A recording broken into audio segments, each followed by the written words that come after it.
Hello students, welcome back to my YouTube channel Aryan Education Foundation, जहां पे provide कराया जाता है क्लास 6 से लेके क्लास 10 तक की कंप्लीट मैथ्स की सीरीज एंड जो हमारे कॉमर्स सेक्शन वाले बच्चे हैं उनका कंप्लीट अकाउंट्स एंड मैथ्स की सीरीज। हमारी कॉस्ट अकाउंटिंग की सीरीज स्टार्ट की गई है sir standard costing hashtag number 4 पे पहुंचे हैं। Hashtag number 4 standard costing TY BCom वाले बच्चों को सेम 6 में है, टीवाई बैफ वाले बच्चों को भी सेम 6 में टॉपिक है, एमकॉम वालों को सेम 1 में है। या उनका एग्जाम रिसेंटली बहुत जल्द स्टार्ट होने वाले, इसीलिए थोड़े से जो हमारा टॉपिक कराया जा रहा है थोड़े से स्पीड तरीके से कराया जा रहा है ताकि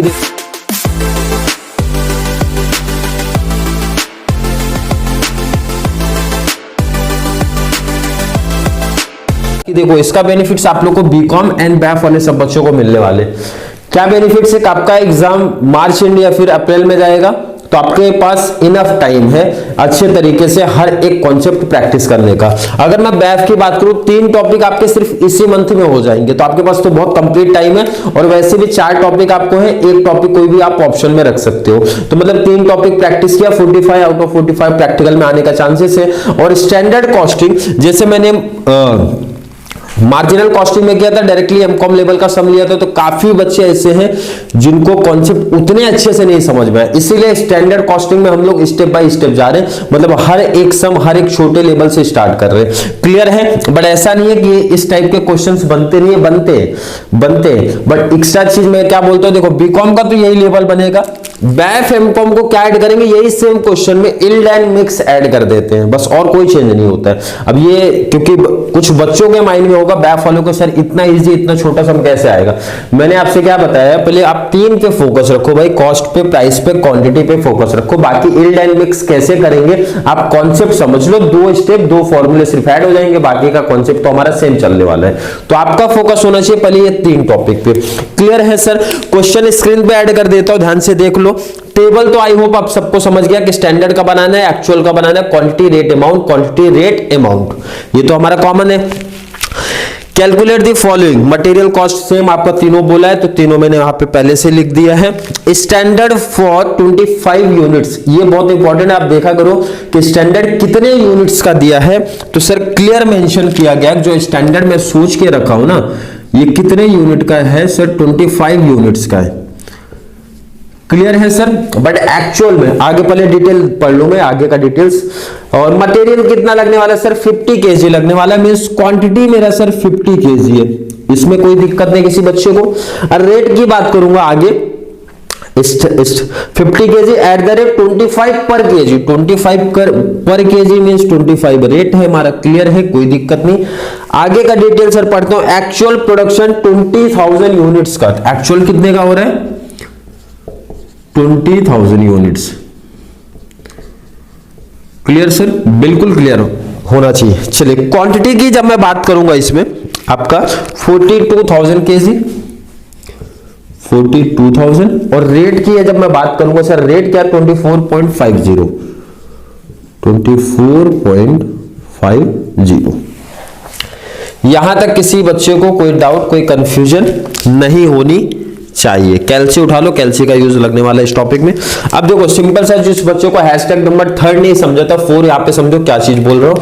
कुछ बच्चों को टेबल का में भी कंफ्यूजन क्रिएट हुआ होगा, लॉजिक क्या चल रहा है। देखो यहाँ पे मैंने जो स्टैंडर्ड लिया ना 25 यूनिट्स का लिया, बट एक्चुअल में सर 20,000 यूनिट्स का हो रहा है। तो देखो यहाँ पे 25 यूनिट्स का कंपेयर में 20,000 यूनिट से कर सकता हूँ क्या सर? बिल्कुल नहीं कर सकता। मैंने तो जस्ट एक बेस क्लियर किया है कि भाई अगर मैं 25 यूनिट बनाने का है तो उसके लिए क्वांटिटी चाहिए सर 50 केजी चाहिए, तो उसी बेस पे आपको बनाना पड़ता है सर स्टैंडर्ड 20,000 यूनिट्स का, जितना आपका एक्चुअल है।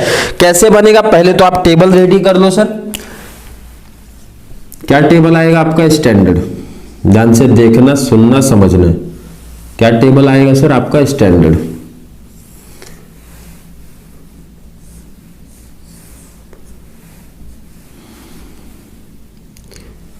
क्वांटिटी हो गया, रेट अमाउंट। तो मैंने यहां पे लिखा क्वांटिटी, रेट, अमाउंट। और जो आप स्टैंडर्ड ये बना रहे हो सर कितने के लिए बना रहे हो, 20,000 यूनिट्स का। क्लियर है? आपको एक स्टैंडर्ड सेटअप कर लेना है। किसका, किस बेस पे? देखो आपने एक बेस लिया था 25 यूनिट्स, लेकिन एक्चुअल में 20,000 यूनिट्स का हो रहा है, तो इसका मतलब सर उसी बेस पे 25 यूनिट्स, ये स्टैंडर्ड के बेस पे आपको ये स्टैंडर्ड बनाना पड़ेगा। और लास्ट प्रीवियस लेक्चर में बोला था स्टैंडर्ड हमारा कॉमन चलता है सर, स्टैंडर्ड में सॉरी रेट हमारा कॉमन चलता है, रेट आपका 25 था तो यहां भी 25 ही रहेगा। अब चाहे मैंने एग्जांपल लिया था 25 यूनिट का प्रोडक्शन करो, रेट हमारा सेम है भाई, 10,000 यूनिट का प्रोडक्शन कर दो सेम रहेगा, 20,000 का कर दो, रेट तो हमारा सेम होगा ना यहाँ पे। क्लियर है सर? पर क्वांटिटी में फर्क होगा। आप ध्यान से देखो, सुनो, समझो, बहुत सिंपल सा लॉजिक है। जब आपको 25 यूनिट बनाना है, यहाँ पे देखो वर्किंग नोट का पार्ट रहेगा, ये चीज ध्यान रखना, सबके लिए वर्किंग नोट बनाना पड़ेगा। जब आप 25 यूनिट का सोच रहे हो तो सर 25 यूनिट बनाने का सोच रहे हो तो कितना आपका क्वांटिटी लग रहा है सर? 50। ध्यान से देख लो, 25 यूनिट्स की जब मैं बात करता हूं तो मुझे मटेरियल लगता है सर 50 केजी। तो मैंने पूछा उसी बेस पे, जब मैं सर 20,000 यूनिट्स का प्रोडक्शन करूंगा तो मुझे कितनी केजी लगेगी? क्लियर है? क्रॉस मल्टीप्लाई कैसे? Cross 20,000 units multiply 50 divide by 25, कैलसी उठा लो, 25 टू ज़ा मींस 40,000, तो ये आपका कितना है? 40,000। सेकेंड चीज, जब मैं टी वाई बैफ में था तो हम लोग का इतना माइंड तो था नहीं कि मतलब इस तरीके से लॉजिक समझो, या फिर बहुत ज्यादा डिटेल में नहीं था, क्योंकि प्रैक्टिकल शॉर्ट ट्रिक में सिखा दिए थे, फॉर्मूला रट लो और कॉन्सेप्ट कर लो। तो वहां पे सिंपल से हम लोग ने ये लॉजिक ये इस तरीके से ध्यान में रख लिया था भाई, यूनिट का मल्टीप्लाई क्वांटिटी में करूंगा, डिवाइड बाय यूनिट कर दूंगा, ये एक लॉजिक था। बट क्यों है, क्या है, उसका कॉन्सेप्ट आपको समझा रहा हूं। मतलब हम लोग ने कैसा किया था, 20,000 यूनिट्स का मल्टीप्लाई इसके केजी में स्टैंडर्ड वाले से कर दूंगा, डिवाइड बाय उसके यूनिट से कर दूंगा, ऐसा लॉजिक लेके हम लोग ने प्रैक्टिस किया था टीवाई बैफ में। बट उसका क्या एक्चुअल कॉन्सेप्ट है वो यहाँ पे आपको मैं समझा दे रहा हूं, ठीक है? नहीं तो ट्रिक आप ये भी यूज करते सकते हो, सिंपल यूनिट का मल्टीप्लाई कीजिए, हर सम में यही चलेगा, हर सम में यही चलेगा, यूनिट मल्टीप्लाई कीजिए करना है, डिवाइड बाय यूनिट्स कर देना है, बस यही लॉजिक है। आ गया? बिल्कुल सर। चलिए मल्टीप्लाई कर दूंगा, अमाउंट आएगा, मल्टीप्लाई कर दूंगा, अमाउंट आएगा, कैलसी उठा लो, मल्टीप्लाई करके मुझे फाइनल आंसर बताओ कितना आ रहा है। 42,000 मल्टीप्लाई 24.50 करो। यहाँ पे मेरे पास कैलसी नहीं है, इसलिए आप लोग आंसर बताओ कितना आएगा। 10,29,000, 1029 मल्टीप्लाई कर लो, इसका आंसर बता दो कितना आएगा सर? 10 लाख आएगा। अगर आपका ये टेबल रेडी हो गया तो बहुत बड़ा काम हो गया आपका। सिर्फ फॉर्मूला समझना तो है, समझना भी, वो भी लॉजिक से समझो भाई क्या है। आपको पता चल गया क्वांटिटी मेरी, अब इसका काम खत्म हो गया, कट नहीं करना एग्जाम में, सिर्फ समझाता हूं। अब ये दो का कंपेयर आपको करना है। मैंने आपसे पूछा क्वांटिटी, आपने सोचा एक्चुअल में सॉरी स्टैंडर्ड सोचा था 40,000, हुआ आपका 42, रेट आपने 25 का लगाया था, रेट आपका लगा 24.50, रेट तो कम हो गया, बेनिफिट मिला। कॉस्ट आपने सोचा था सर 10 लाख का, बट हुआ 1029, तो कॉस्ट आपका ज्यादा हो गया, मींस लॉस में आएगा। एंड फॉर्मूला कैसे बता, चलिए फॉर्मूला क्या है sir? Material cost variance, means cost में कितने का चेंज हुआ, तो आप यहीं से देख के बता सकते हो सर ये हमारा कॉस्ट होता है। आपने सोचा था 10 लाख का, हुआ 1029, तो आप बोल सकते हो सर 29 का लॉस हुआ मुझे। तो फॉर्मूला क्या बनाऊंगा सर? ये cost means standard cost minus actual cost. Standard cost आपका कितना है सर? 10 लाख माइनस एक्चुअल कितना है सर? 1029। तो आप बोलोगे सर 29,000 का आपका एडवर्स हुआ है, मींस आपका लॉस हुआ है। क्लियर है क्या? सेकंड जो आपका ये कॉस्ट होता है भाई, कॉस्ट आया कहां से सर? क्वांटिटी मल्टीप्लाई रेट किया तभी तो कॉस्ट आया, कॉस्ट में होता है टोटल। अब कॉस्ट हमारा जो कॉस्ट में चेंज हुआ भाई, ये 10,10,29 जो हुआ, 1029 जो हुआ है, क्या रीजन है? क्या रीजन है सर? दो रीजन है। एक तो मैंने क्वांटिटी सोचा था सर 40, हुआ 42, ज्यादा हो गया, एक तो ये रीजन है। सेकंड रीजन ये भी है सर, रेट मैंने सोचा था 25, लेकिन अप्लाई हुआ 24.50, मींस दोनों रीजन है। तो मतलब प्राइस में भी चेंज हुआ, वो भी एक रीजन है, क्वांटिटी में भी एक चेंज हुआ, ये भी एक रीजन है। तो फॉर्मूला इसका कैसे बनेगा? प्राइस की जब बात करोगे, standard price minus actual price, यही लगेगा। क्वांटिटी की जब बात करोगे sir, standard quantity minus actual quantity, ये फॉर्मूला अप्लाई करोगे ना, कॉमन से सर यही अप्लाई करूंगा। बट पहले चलो इसकी वैल्यू रख दो, फिर आगे का रीजन बताओ। स्टैंडर्ड प्राइस मैंने सोचा कितना था सर? 25 माइनस एक्चुअल प्राइस कितना है सर? 24.50।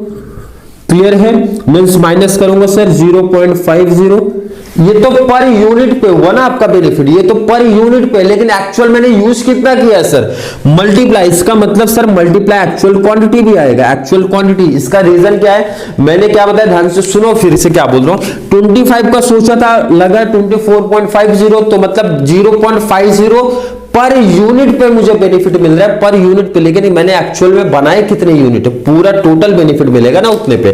तो सर एक्चुअल क्वांटिटी मेरा 42,000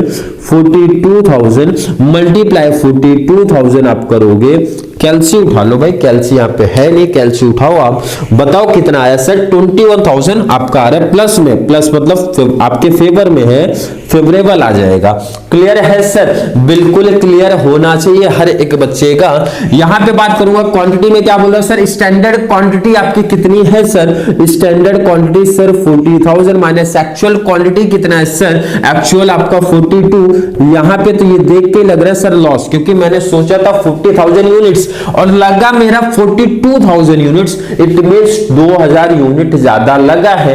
बट मैंने रेट क्या सोचा था भाई, रेट तो हमारा कांस्टेंट ही रहता है, रेट यहाँ 25 है, यहाँ भी 25 है ना, तो रेट कितना सोचा था, मतलब सर स्टैंडर्ड रेट कितना सोचा था सर 25, रेट तो हमारा सेम होगा, जैसे मैंने बताया था 25 यूनिट्स का सोच लो भाई, 20,000 यूनिट्स का सोच लो, 10,000 यूनिट्स का सोच लो, तो इसमें तो कुछ चेंज होगा नहीं।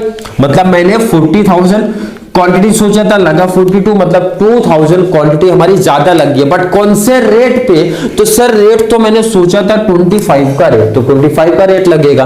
अब जिसको भाई ये देखो, अब इससे इजी, इससे सिंपल वे से मींस वे में नहीं बता पाऊंगा, फिर फॉर्मूला आप लोग रट लो, काफी बच्चे रटते भी है, तो मतलब ये सीधा एक लॉजिक बताया कि क्यों यहाँ पे, क्योंकि जो हम लोग के टाइम पे डाउट था, हम लोग के टाइम में मुझे खुद को डाउट था कि यहाँ पे सर एक्चुअल क्वांटिटी क्यों लिखते हैं, यहाँ पे सर स्टैंडर्ड रेट क्यों लिखते हैं। ये लॉजिक तो समझता था, चलो स्टैंडर्ड माइनस प्राइस में प्राइस माइनस क्वांटिटी में क्वांटिटी माइनस, बट जो डाउट मुझे क्रिएट हुआ था अपने टाइम पे कि सर यहाँ पे एक्चुअल क्वांटिटी क्यों लिखते हैं, स्टैंडर्ड रेट क्यों लिखते हैं, तो उस टाइम पे मैंने ज्यादा क्वेश्चंस पूछे नहीं थे, तो जिस तरीके से था मैंने रट के चले गया। बट अब लॉजिक आपको समझाता हूं कि हर कोई बच्चा जिसके मन में जैसा मुझे डाउट्स आता है वैसा मुझे पता है काफी बच्चों को डाउट आएगा, तो मैं ये सजेशन नहीं देता रट लो। जब लास्ट ऑप्शन है जिस बच्चे को समझाने के बाद भी कॉन्सेप्ट नहीं क्लियर है, फिर सजेशन रहता है रटो भाई। बट आई होप 3 एग्जाम्पल में आपको बता चुका हूं कि इसका रीजन क्या है, एक्चुअल क्वांटिटी क्यों आया है, स्टैंडर्ड रेट क्यों आया है हमारा। क्लियर है, नहीं समझेगा कमेंट में ऐड करना, आगे भी समझा दूंगा, दूसरा तरीका दूसरा मेथड कुछ यूज करना पड़ेगा। देखो यहाँ पे 2000 यूनिट्स का लॉस हुआ है भाई, आपका 25 का रेट है, तो मल्टीप्लाई 25 इंटू 2 करूंगा सर 50,000 आएगा। 50,000 क्या सर एडवर्स आ रहे हैं, 50,000 का क्या आएगा सर एडवर्स, क्योंकि ये माइनस में है ना आपका, ये माइनस में आएगा, 40 माइनस 42 माइनस में आएगा, तो मल्टीप्लाई कर दो। अब इसको आपको वेरिफिकेशन के लिए भी बोला था, बट करना जरूरी नहीं है, आप ऐसे देख सकते हो।